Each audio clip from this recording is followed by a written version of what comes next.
दोस्तों आपको पता है एक न्यूक्लियर वेपन वाला देश दूसरे न्यूक्लियर वेपन वाला देश से अटैक नहीं कर सकता है, मार नहीं सकता है, लड़ नहीं सकता है। एग्जाम्पल के लिए अमेरिका और चाइना, ये दोनों देश एक न्यूक्लियर वेपन वाला देश है, लेकिन आपस में ये दोनों लड़ नहीं सकते हैं, अटैक नहीं कर सकते हैं। एग्जाम्पल के लिए अगर ये दोनों अटैक करते हैं इन फ्यूचर, तो सबसे पहला बात, ये दोनों देशों के नागरिक करोड़ों की तादाद में मारे जाएंगे। दूसरी बात, बहुत ज़्यादा डाउन हो जाएगी ये दोनों देशों की इकनॉमी।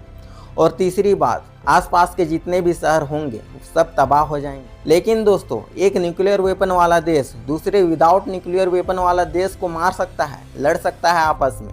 एग्जाम्पल के लिए ईरान और इजराइल, ये दोनों देश आपस में लड़ सकते हैं। जैसे अभी आप देखते हैं इजराइल ईरान को अटैक करता है और ईरान इजराइल को। लेकिन दोस्तों अगर इन फ्यूचर ईरान के पास न्यूक्लियर वेपन आ जाता है तो ये दोनों देश आपस में नहीं लड़ेंगे।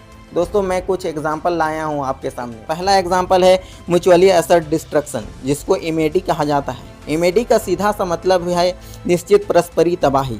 अगर देश ए देश बी पर न्यूक्लियर वेपन गिरा देता है तो देश बी तुरंत जवाब में अपने न्यूक्लियर वेपन देश ए पर गिरा देगा। दोस्तों इसका रिजल्ट ये होगा कि दोनों देश पूरी तरह से बर्बाद हो जाएंगे।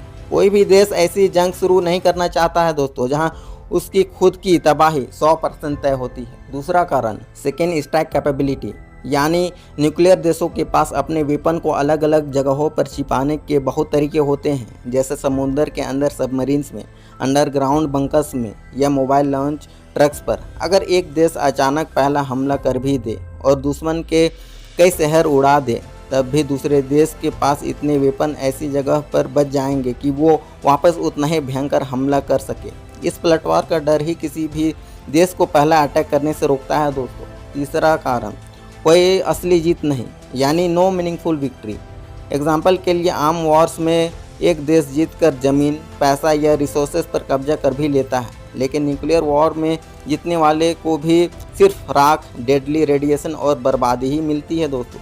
जो देश जीतेगा उसके भी करोड़ों लोग मारे जा चुके होंगे और उसकी इकोनॉमी सदियों पीछे चली जाएगी। ऐसी जीत की कोई प्रैक्टिकल या कोई फ़ायदा नहीं होता है दोस्तों। चौथा एग्जाम्पल, ग्लोबल तबाही, जिसको बोलते हैं न्यूक्लियर विंटर, यानी दो देशों के बीच की न्यूक्लियर वॉर सिर्फ उनके बॉर्डर तक सीमित नहीं रहेगी। बहुत सारे न्यूक्लियर बॉम्ब एक साथ फटने से इतना धुआं, धूल और राख आसमान में जाएगा जो सूरज की रोशनी को ब्लॉक कर देगा। इसे साइंस में न्यूक्लियर विंटर कहते हैं दोस्तों।